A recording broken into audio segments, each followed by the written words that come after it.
Hello mga kalunger. Magandang gabi po mga kalunger. Time check po, 9:30. So katatapos lang natin pakainin yung mga warrior natin.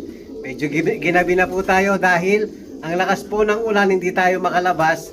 Dahil nga wala si Kiyo Dipogi ngayon dahil po nagpapahinga dahil masakit yung pakiramdam ni Kiyo Dipogi. So Kiyo Dipogi, magpagaling ka para makapunta ka na rito. So kasalukuyan po nagpapahinga, nagpapagaling si Kiyo Dipogi. So tayo muna po ang nagpakain sa mga alaga natin. So eto, may papakita po tayo mga kalonger.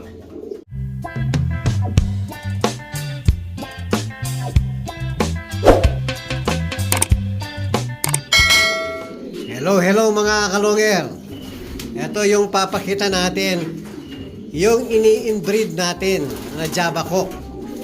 So ayan po, nagpares na sa wakas after 4 days po, dahil ang hen natin to sobrang selan. Kahit nung una ko pinarisan to, ang tagal din ho bago pumares. So ngayon, brinake ko na to si Java Cock original. Itong ibon na to mga kalonger. So sa kumpare natin to kay paring Kikong Busit. Ayan, ang pansag sa kanya, Busit. Ito yung ibon mo pare. So i-inbreed natin sa naging anak niya kay Pato 1K. So ito mga kalonger, naging anak niya kay Pato 1K. So pinabi natin, ginawala natin na stock. Dapat palilipa rin natin to. Kaya lang nung nasa loob natin, napansin ni paring Bobet, napakaganda ng ibon natin. Gandang-ganda si paring Bobet. So nag-request siya na ibaba na lang muna natin dito sa istakan, na hindi na muna natin paliliparin. So ayan, pinagbigyan naman natin si paring Bobet. So ayan, ginamit na natin ngayon. Actually, meron na pong anak ngayon yung anak ni Java Cock. So Java Cock to Java Cock mga kalonger. Bakit po Java Cock? Bakit tinawag nilang Java Cock? So kaya binansagan nilang Java Cock mga kalonger, nabubulog tayo.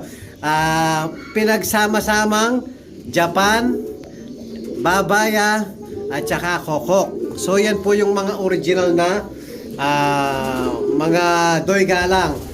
At saka shoutout kay paring Archie. So sa kanya po nasingsing ang ibon na to. So pinasingsing ni paring Kikong Busit. Ayan, shoutout kay paring Kiko. Love 3 Angel mga kalonger. Huwag mong awayin.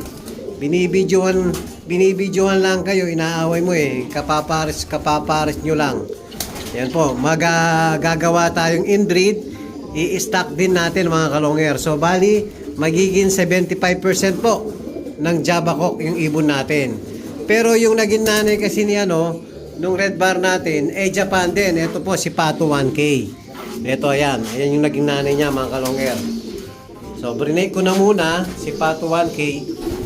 So siya rin yung nanay nung katatapos lang natin na ikarera sa BBC mga kalonger. Kaya lang iba yung naging tatay nung kinarera natin ngayon. So iba po si Pato 1K. Naka-4 na pares na siya. Talagang napakagaling ng mga naging anak niya. Kahit saan ko ipares si Pato 1K, talagang pumaka na yung nagiging anak niya mga kalonger. Ayan, break ko muna dahil nga medyo matagal-tagal na rin na breed si Pato 1K. So makinis pa rin naman, kaya lang break na muna natin. Pahinga muna siya. So ito, mag-i-inbreed muna tayo ng Java Cock. So off color to off color. Hindi ko alam kung magto-throwback ng checkered, pero madalas po kahit pares off color yung mga ibon, nagto-throwback pa rin po ng ibang kulay. So maganda rin yung naging anak nito. So masusubukan natin mga kalonger. So ang pinaris natin dito, bali kapatid sa nanay ni Solo Sola Javier Clacker natin. So may dugo din na yon,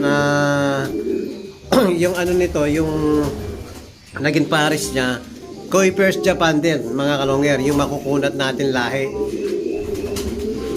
Kaya yun ang pinaris natin dito, parang sila yung magandang i-mix sa mga bloodline nila. Sa kanila ko nakikita yung magandang performance, yung hinahanap natin na pangduluhan pero meron silang speed. Yun ang number 1 na hinahanap natin sa kalapate. So, dinedevelop pa natin mga kalonger na mas lalo pa natin mapaganda yung mga bloodline natin, performance nila para na din sa mga ano natin, mga viewers natin, sa mga customer natin, sa mga mananaya natin sa ating palaro, para lahat po happy. Gusto po natin, gusto ni Longhair TV, happy tayong lahat. Kung ano yung nangyayaring maganda rito, gusto ko ganun din po sa inyo mga kalongher.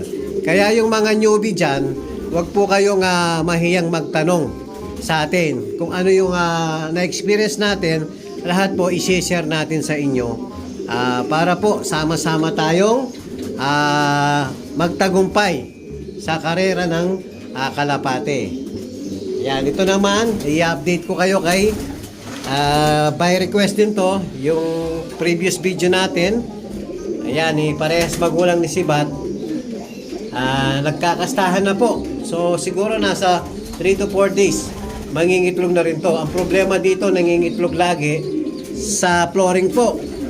So, minsan, pag ayaw pong umakyat dito, ang ginagawa natin, linalagyan natin ng pugad sa baba. Baka kasi mabasag. Madalas kasi nangingitlog sa flooring. So, kung pwede, bantayan natin pag nangingitlog to.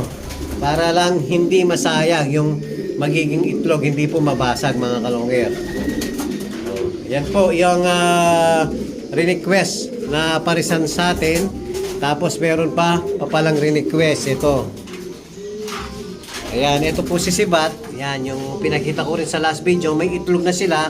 So, sinilip natin fertile. So, yung unang itlog nila, mga kalongger, nang-itlog din sa flooring, basag yung isa. Buti nahabol natin yung isa, so pinalimlim ko dito. Ayan.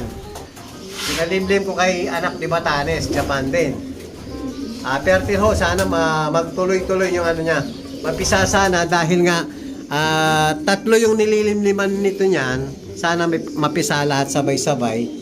Ayan, para maaga natin ma-break yung ano, hindi sila malaspag.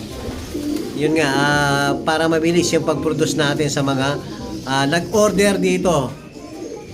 Meron din po kasing nag-request dito. Ayan, pinagbigyan din natin.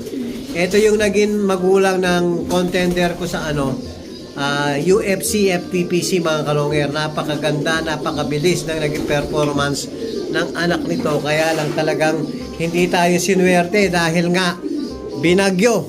Signal number 3 ang bagyo nung time na linalaban natin yung anak nila. So hindi po tayo sinuwerte, pero kahit paano pumesto pa rin siya sa fundraise, pumesto ng 3rd overall, fundraise 2, 8 overall, fundraise 3, 12 overall. So kahit paano po nakabawi yung ano natin, yung tinatawag natin ala-ala na sibat. Ito yung both parents po nila. Ayan. So yan po yung update natin sa mga warrior natin ngayon. Habang nagpakain na tayo, yan, ina-update ko yung mga warrior natin ngayon. So mag-itlog na kayo, huwag na kayong mag-away ha. Ayan, paring Kiko, maraming salamat sa pyesa. Ayan, salamat kay paring Kiko, Love Tree Angel. Aka Buset. Ayan po, ang bansag sa kay paring Kiko, Buset. So maraming salamat muli, paring Kiko. Ayan, yung inbreed natin. O, yun po yung update natin sa mga warrior natin ngayon. At kung bago pa lang kayo sa aking channel, huwag kalimutan mag-subscribe, like and share, at pakipindot na rin po yung notification bell, pati na rin po yung all para updated kayo sa mga bagong video natin. So yun lang po mga kalongger. Maraming salamat po. Keep safe and God bless.